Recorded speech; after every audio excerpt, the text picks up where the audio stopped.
Welcome to the all-new, fresh-out-the-box art and soul show, SWADS on the air, Swindon 105.5 FM. Our special guest in today's show is Ivor Birmingham, Service Involvement Coordinator and Governance Facilitator for Avon and Wiltshire Mental Health Partnership Trust.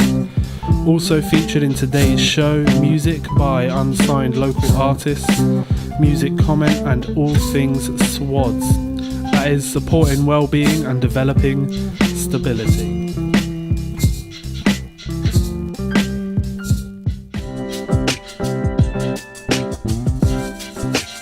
The Art and Soul Show on 105.5. SWADS on the air. Our guest today is Ivor Birmingham, who's come along to talk to us about his role and the different projects he's involved with, particularly as Service Involvement Coordinator and Government Facilitator. I think Ivor's based over at Sandalwood Court largely, but it clearly moves around within the service. So over to you, Ivor, really, just to give us a bit of an outline of what it is you're involved with at the moment. Okay. Well, first off, the service user involvement role is a key element to AWP's development of its services. Right. In that we have to engage with people that use the service, get their perspective on how effective it is or where it's failing, and then work together at looking how to improve. And that comes from a number of different avenues. We have a service user forum group, right, headed up by service users, managed by service users, and they ultimately will meet and discuss various topics from what's been happening in AWP wide sort of scenarios around services, what's new, what's changing. In addition to that, they have access to the minutes from all of the major meetings held within Swindon. Okay. So they can review those, and they set their own agenda and can request any member of the senior management team or team managers to come and do a presentation on their service to them. And at the end of their meeting, I will then go in and take the actions that they have come up with, and it will be up to me then to ensure those actions are followed through and feedback to the group. So how often does that meet, Ivor? That's a monthly forum. We've been running for about 8 months. So whilst we established the structure, I co-chaired the group, and with effect of this month's meeting, the group is totally autonomous and is headed by their own chair, minute taker, and we have representation from most of the mental health groups within Swindon, or groups that people use, and we're currently waiting on a young man to confirm his availability, and we're also bringing people in with the autistic spectrum side of things, and some representation from drug and alcohol, and then people that use EI, older adults. So the idea is everybody has a voice. Yes, yeah, that's fantastic. You mentioned there taking things forward that arise from the forums. That's actually a question from comes to a question from Kevin Burt, who texted me a few things today, but one in particular was, who do you liaise with within AWP in terms of taking things forward as a result? Well, my role sits directly inside what they call the triumvirate, which is a very grand word for 3 people at the top within Swindon. So we have a clinical director, a business director, and a head of quality. So issues that people identify and bring to me, I will present to them, and then from that they can be driven forward as topics that are then discussed within the clinical teams at the quality standards meeting within Swindon. If it's something that is not just Swindon focused, but potentially impacts on the whole AWP area, they can then direct that up to the senior management, General House and Chipnut. Right. So there's a very clear pathway in terms most of definitely things being actioned or discussed or improved. So one example of that, I suppose, is around our intensive service. must be 18 months ago, we had a focus group of service users that had concerns about the response time and how they engaged with the intensive service. And they met on a fortnightly basis, directly with the manager of the team at the time, Yes. and the local delivery service manager for the access services. And from that, and a number of strategies were drawn up. But I think the most important one was the fact that they identified an external organisation from the Royal College of Psychiatry to come down and do validation of the service and then follow it through the course of a year to see how it was developing and what could be changed. We haven't had the full report, but the initial report indicate we now have an intensive team that has been identified as the most improved in all of the United Kingdom. That's a great result, isn't it, to get something driven by direct. service users initially yes, of course. and taken forward. Hello, Ivor. Do you work with PALS? I have a link with PALS. PALS is our organisation that deals with the complaints from service users and carers and the general public. And what we have from PALS is an independent group that will look at any complaint, and they will give an initial response, and then that information is passed back to the, for us here in Swindon, to a complaint manager, if you like, who then analyses the complaint and will investigate and will get another team manager to carry out the investigation of the complaint on another team. So there is a certain amount of independence and autonomy. And that information then is fed back to the individual making the complaint.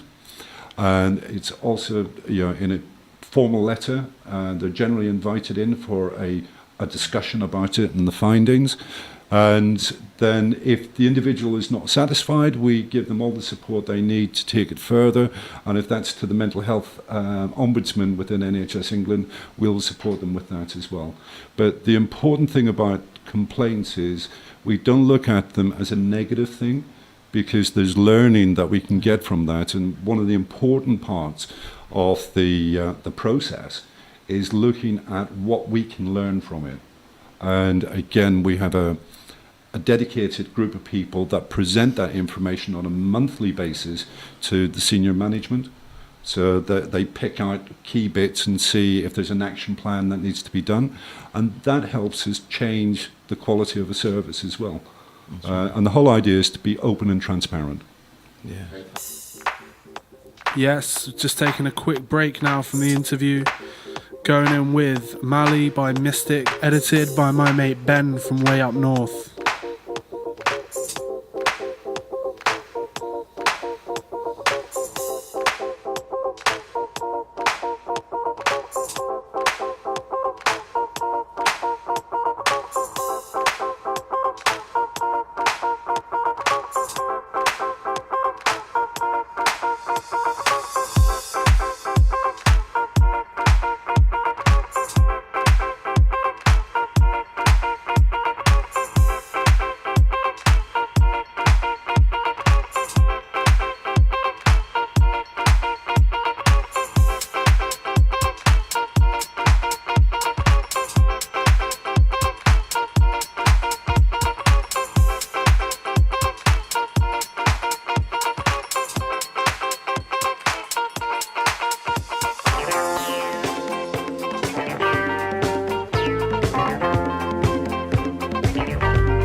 funky bed.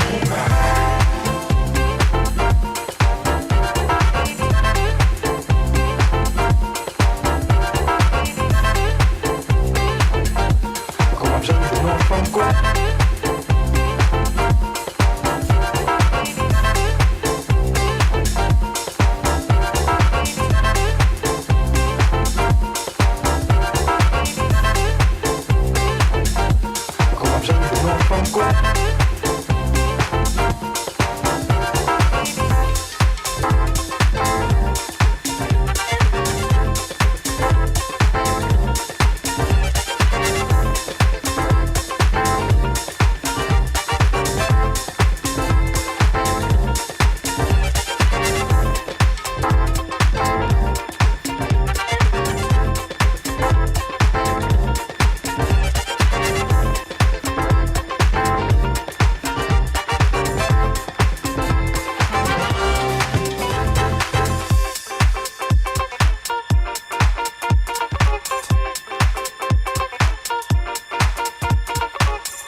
That one, Mali by Mystic, edited by my mate Ben from up north. Now on Swindon 105.5 on the Art and Soul show. We're going back into an interview with Ivor Birmingham. You mentioned briefly earlier, actually, in relation to external services, Swindon Mind in particular. I think this was another question actually from Kevin in terms of third sectors that you're involved with, for instance, Mind and Sons. Are you still, do you kind of liaise with them? We still have a broad network within Swindon of many different groups, and the way that we try to have an information exchange is that we have a monthly forum meeting called the Care Forum in Swindon, and there's representation from third sector charity groups, covering all aspects from Alzheimer's to mind. We have representation from the housing support groups as well. So we're aware of any difficulties that they may be experiencing.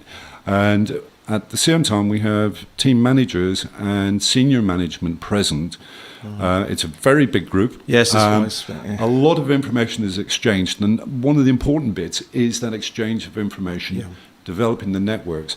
And in addition to that, there is 2 chairs to that meeting. So we have 2 co-chairs. One is an AWP staff member, senior staff member. The other one is a service user. And they are actively involved, and they control the meeting as well. And that feeds directly from our service user forum group. A member of that group will co-chair that big meeting on a monthly basis, and then feeds directly back into the service user forum. So this information exchange is backwards and forwards, so people are fully aware. That's great. Where do you hold the service users forum? It's held at Sandalwood Court. It's on a monthly basis, generally the second Thursday of the month. And amongst people here present, we have the current chair of the Service User Forum, Daniel. Hi there. Basically, just like to say that the Service User Forum is open for anybody who has questions that they might like to raise, or things for us to put forward, things for us to take to the upper management and then to come back to us. You pass it on to me and I'll pass it on to you. So it's accessible to anyone, is it? It's accessible to anyone. Our intention for the development of the group is to have a means of displaying who the representatives are. It can have a maximum of 12 people.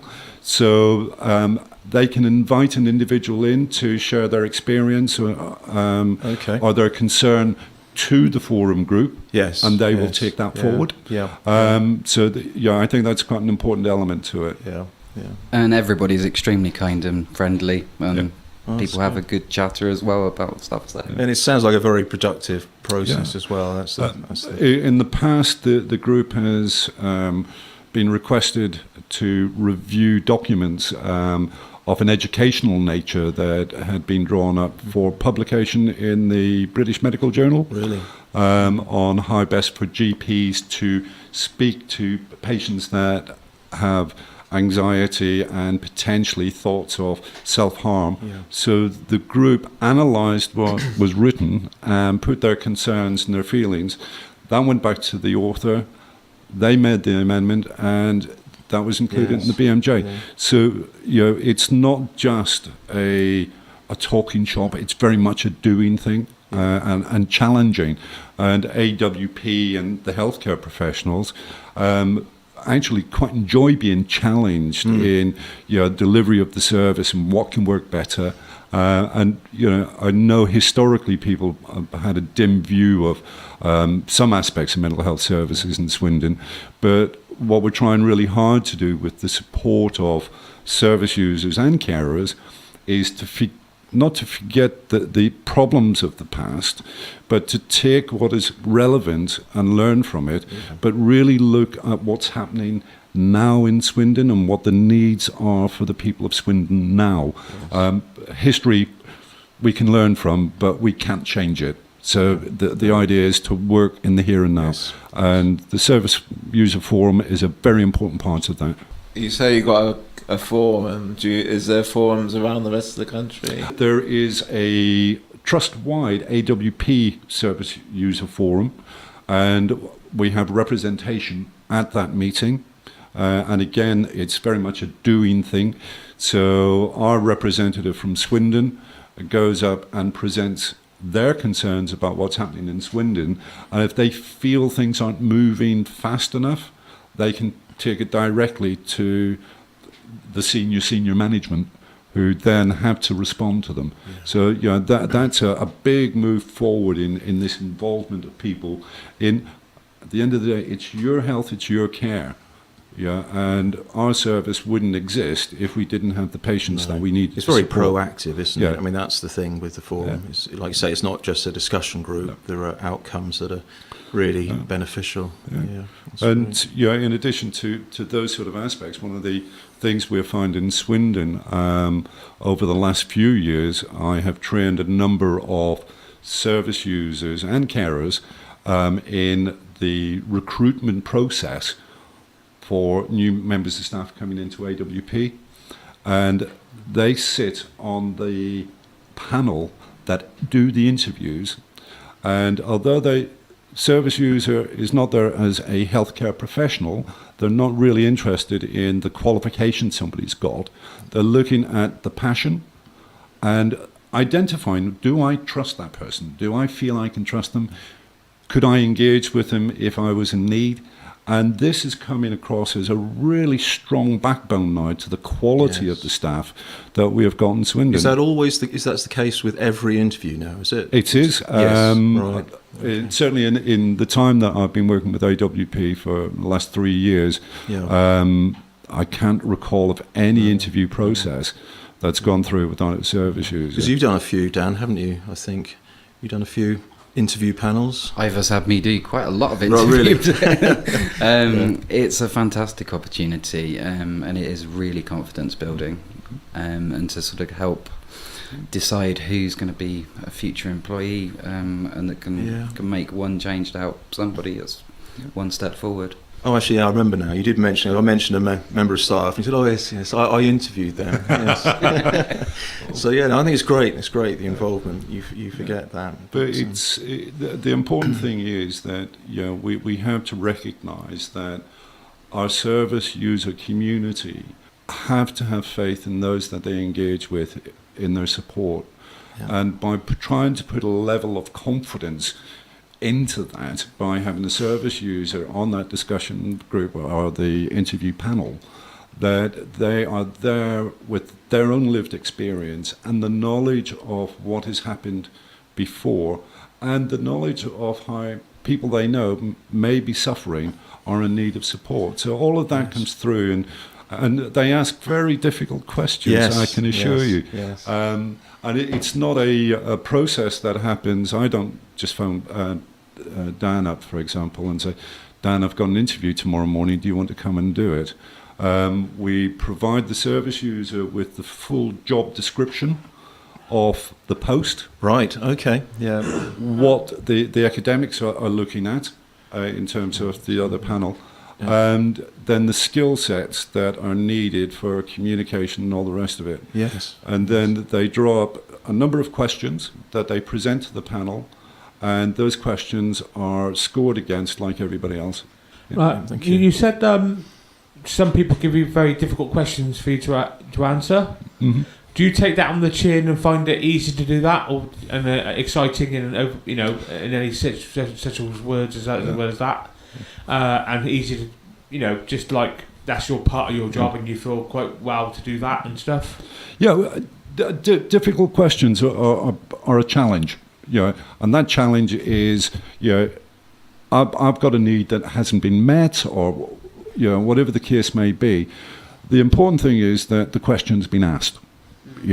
And then I can take that forward or work with the individual and say, right, what is it that was lacking? And then we can try and move that forward together.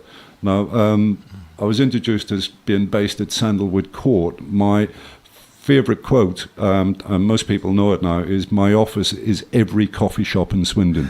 I meet people absolutely everywhere, and I engage with people. And one of the important things that we've found is if I was, for example, if you had something you really wanted to say to me about the service, and I said, oh, come and meet me at Chatsworth House or up at Sandalwood, I'm bringing you back into the place where maybe you're not really comfortable with because you want to make a complaint or say something negative about it. So if I meet you in a coffee shop, well, that's neutral, isn't it? And you can talk freely, and I will take that forward. It's more comfortable. Yeah. More of a comfortable kind of place to be. Yeah, so it's working to your need, not just mine. Yeah. Yeah. No, that's great. So it's cafe art, is it? Everyone, Cafe Art, Crunch, every Costa. I've got a Costa card. Starbucks, That's pretty nice. and be that West Swindon, Orbital. Yes. all over. Yeah.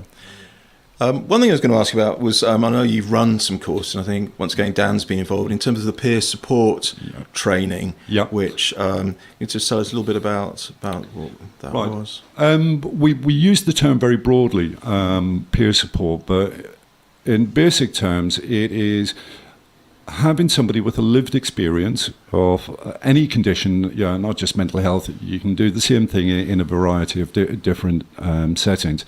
But by having somebody that has a lived experience of mental health, for us, is the key element. The role then for the peer mentor is to use that lived experience in supporting others along their recovery journey, and that can be in any shape or form, from just meeting for a coffee and a natter to supporting them attend the care forum or the service user forum to give them the confidence. And one of the things that is very clear, the peer mentors themselves, we give them training around confidentiality, so that that you're speaking to somebody that understands what that means. We give them information on data protection, so if they record anything, how that should be done. We talk about mental health, and we look at all of the different mental health conditions, and we refer to the label of the condition, and then underneath that we look at what the symptoms are, what is it that people actually feel and suffer from. And we do that right across all of the different diagnoses, and we get the common bits, the anxiety, the depression, what have you, and we put that into what we call the empathy pot. Yeah. So a peer mentor may have a diagnosis of bipolar, another one may have a diagnosis of schizophrenia or psychosis. That's irrelevant, because right down when you look at each of the conditions, there are common symptoms that they all share. Yeah. So for a peer mentor, that is where they tap into in that lived experience, so they can show that they are there to support you and understand. And I think empathy there is the word, isn't it? And it's I've seen it often where there's an element of mutual trust that is just there because someone knows that they know where this guy knows where I'm coming from. Potentially they've been in a similar place. That's it. Well, it's back to that old saying, isn't it? Yeah. Have you walked a mile in his shoes? Yes. Yeah. And if you've got that lived experience, people trust you more. Yeah. And the peer mentor, ironically, and the positive bit to it, is although they are supporting other people with similar conditions and going through difficult times, they're the ones that actually get so much more out of it. Confidence, ability to socialize, and feeling comfortable in different settings. Yeah. So really positive. And we are working on a peer mentor program with Swindon Mind. Right. And I'm doing an introduction to peer mentoring with a group of volunteers from Swindon Mind. The idea is we will use the program that we have used for AWP in Swindon, and we will develop that with Mind and their group. I will deliver the first lot of training, and then one of those that have undertaken the training will assist me in the delivery of the second course of training, and then after that they run it. Yeah. So it becomes theirs. So again, that's us stepping back and letting people have the control. Yeah. That sounds great. Sounds really good. Thanks for that. More music now on the Art and Soul Show. This is Can You Feel the Future by Mike and Richie at SWADS.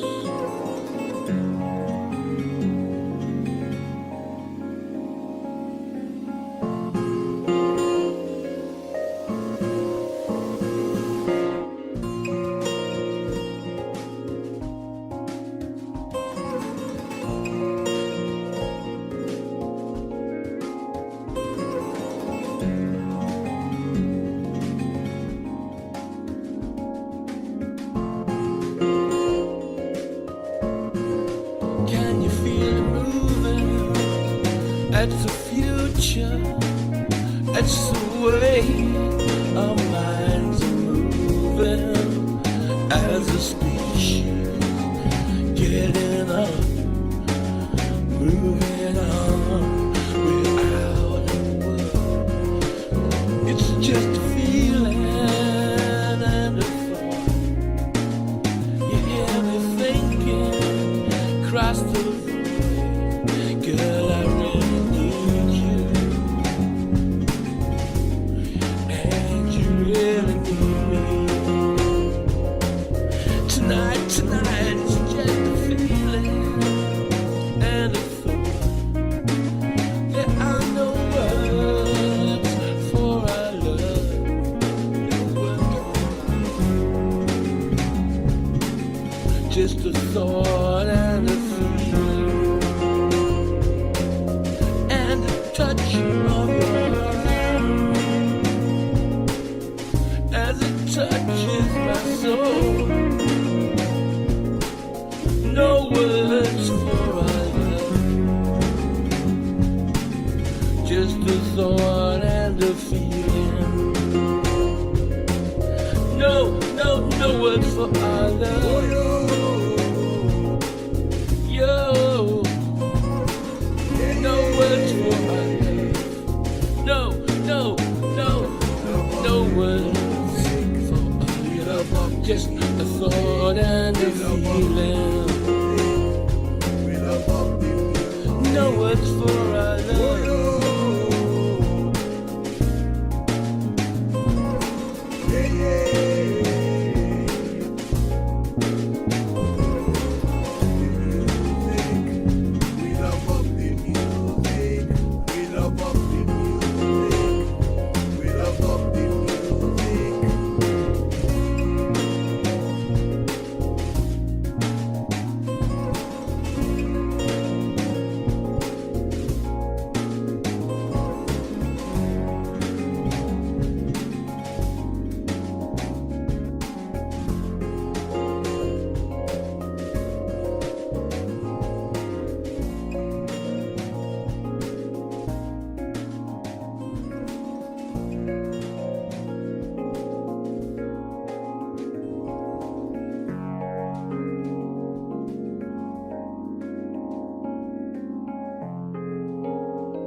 Ivor, can I ask you about your work with the veterans, the ex-service people. I know you're quite involved in fundraising and groups with them. Yeah, certainly.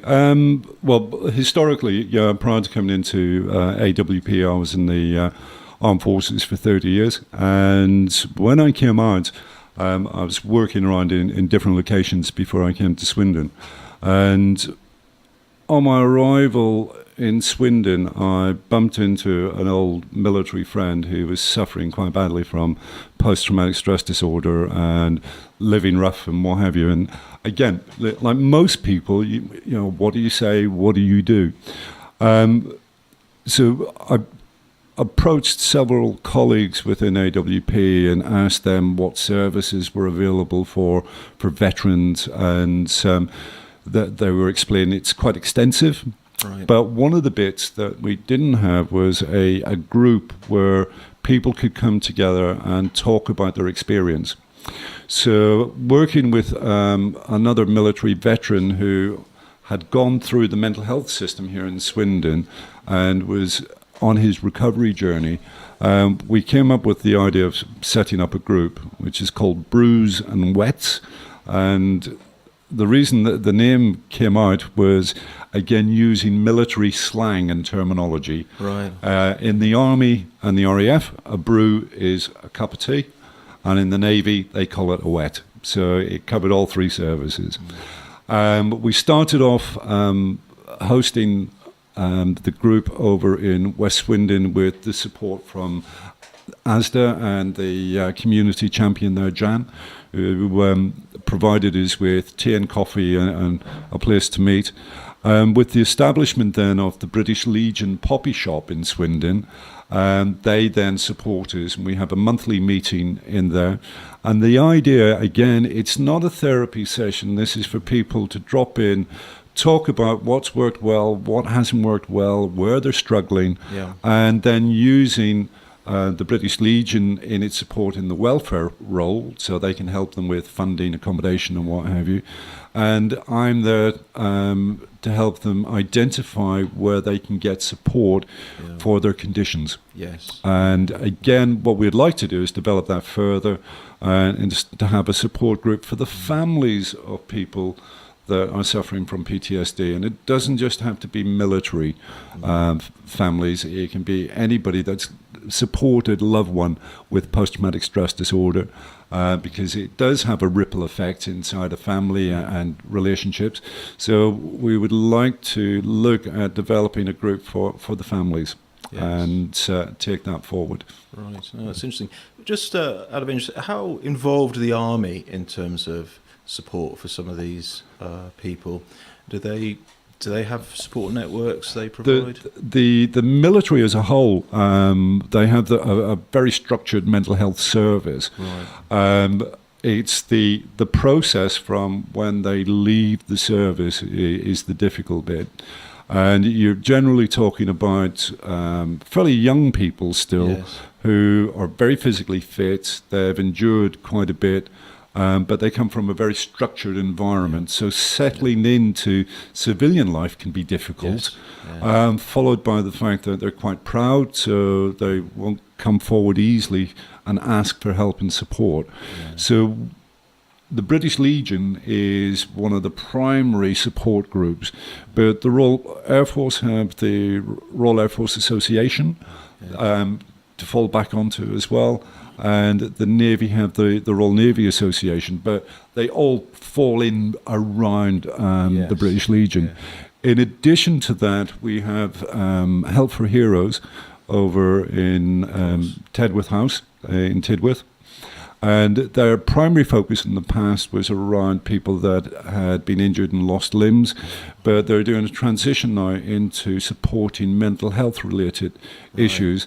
And they have their own peer network group, if you like, which is called Band of Brothers, Band of Sisters, and people can go and have a residential stay. They're also supported by Combat Stress, which is another major charity that focuses around post-traumatic stress disorder. Right. And they also offer residential support up in Leatherhead. Okay. But outside of just the military side, there's a lot of people that have experienced trauma. And within Swindon, we have the Swindon Trauma Group.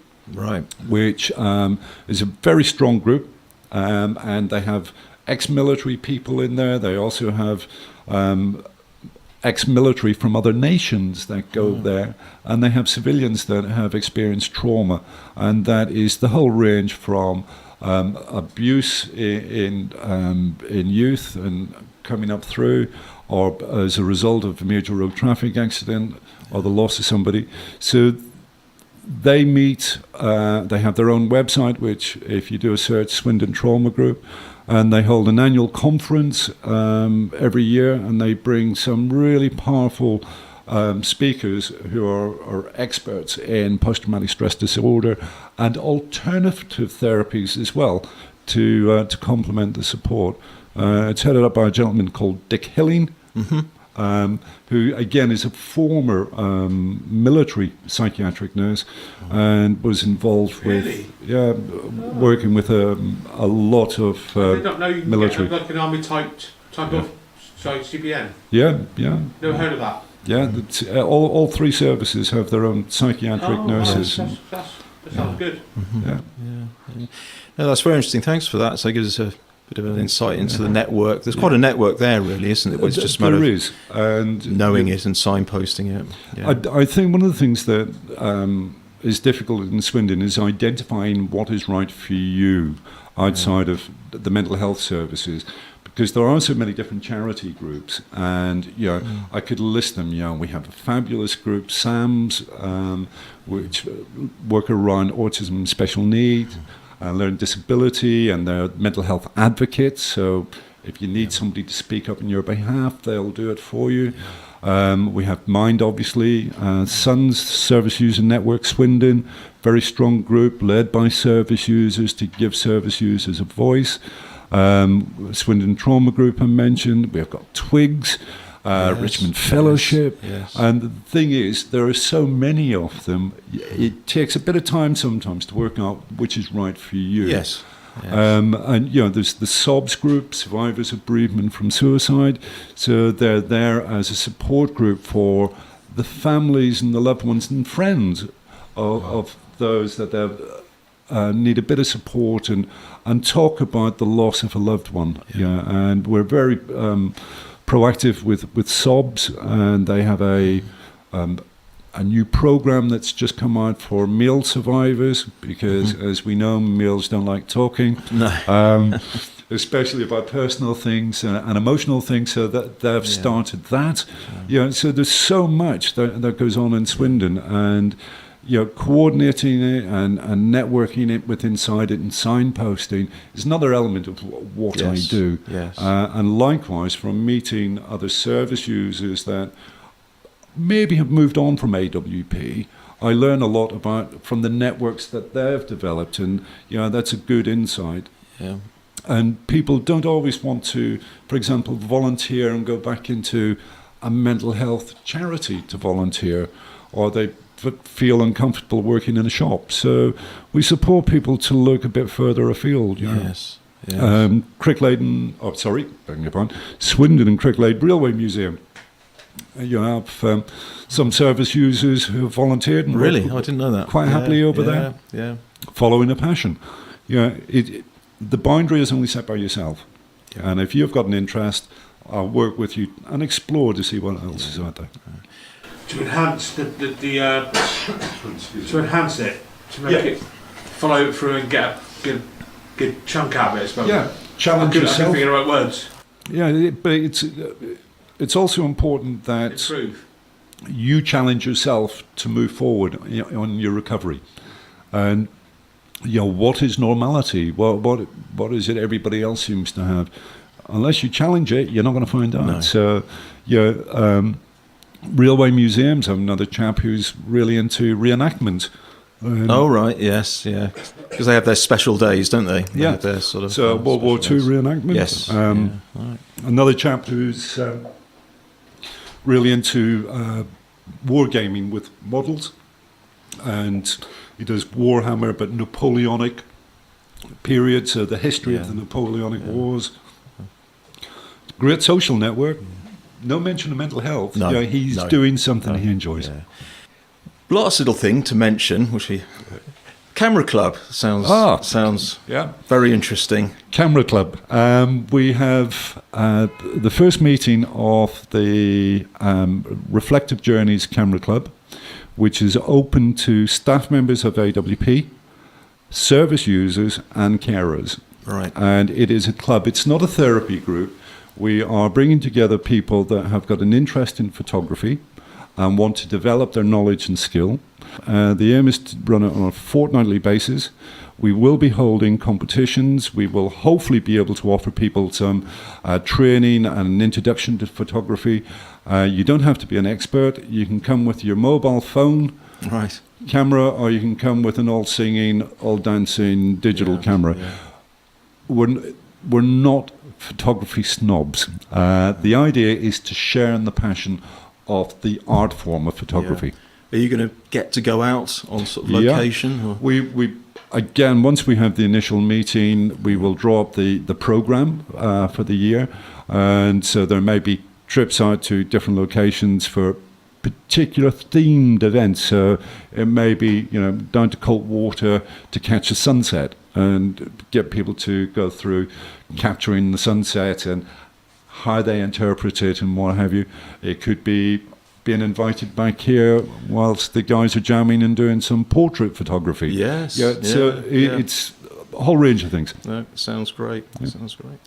Well, just say thanks very much for coming along over. That's given us good insight into what's going on, particularly the Service User Forum. Yeah. Thanks very much for coming along. That's been great. Thank you very much for your time, and it's very enjoyable. Thank you. Thanks. SWADS on the air, in conjunction with 105.5. This next song by Highworth-based up-and-coming artist and musician James Osborne, entitled New For Me Too, was partly recorded in the SWADS studio. Let it roll.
That was New For Me Too by James Osborne.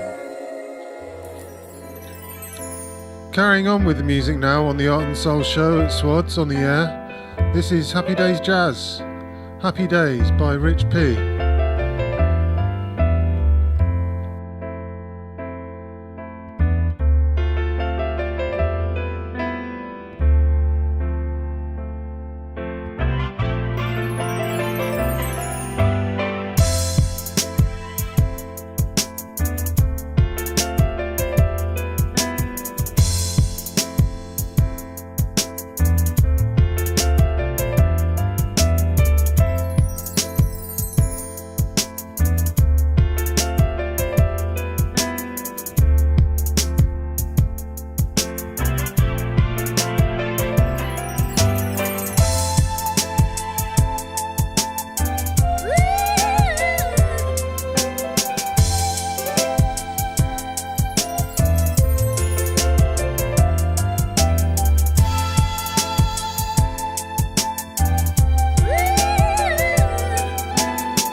That was Richie P, Happy Days Jazz on 105.5 SWADS on the air. Changing the feel now with local rock Terra 45, who recorded this track at the Sound Recovery Studio, SWADS. This is Freak Show.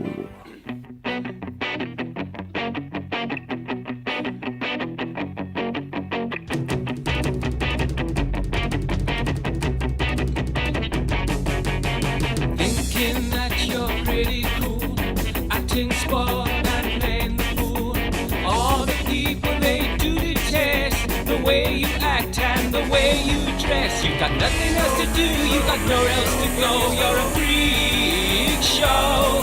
You got one thing on your mind and it's plain to see. You're a freak show. Tried to get to know you but you stayed in your shell. Thought you're better off in your own hell.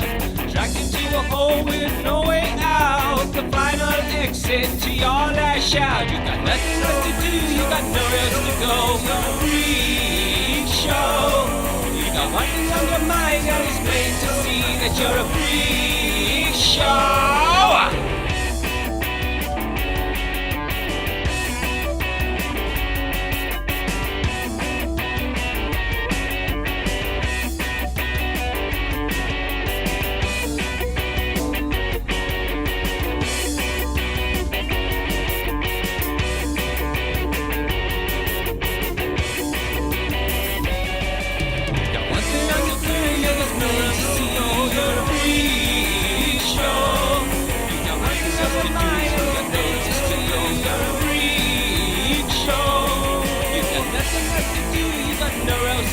'cause you're a freak show.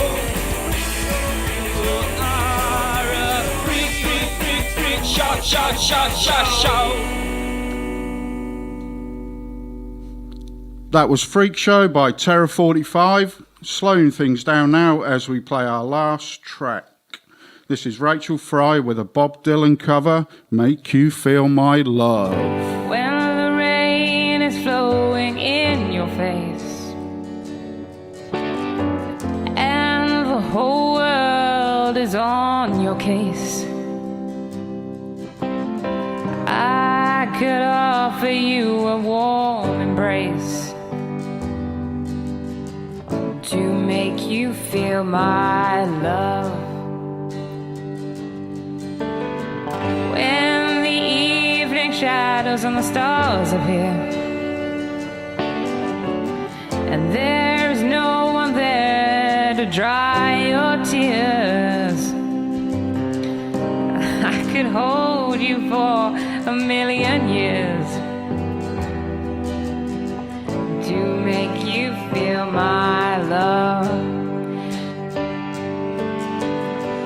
I know I haven't made your mind up yet, yeah, but I could never do you wrong.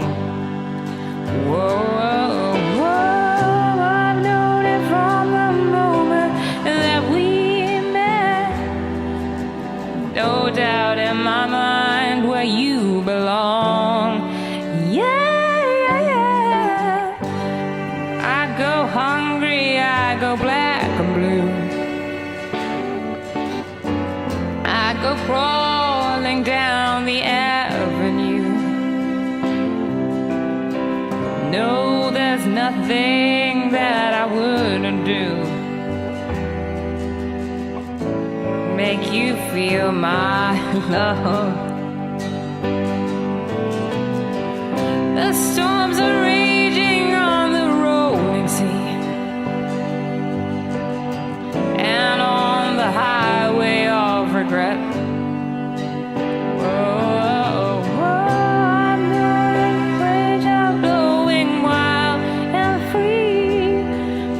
You ain't seen nothing like me yet. Yeah, yeah. Make you happy, make your dreams come true. Nothing that I wouldn't do.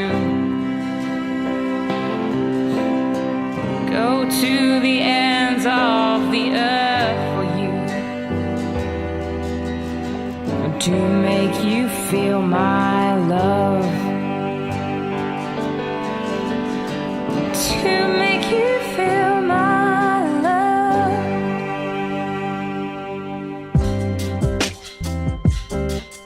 Swads on the air. In conjunction with 105.5.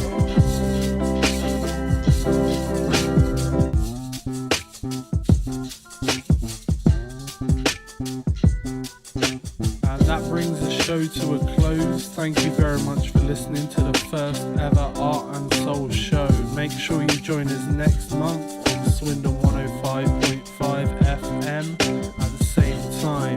Special thanks to Shirley Ludford and the 105.5 crew and Ivor Birmingham, and also thank you to Julie Mattinson and the SWADS gang.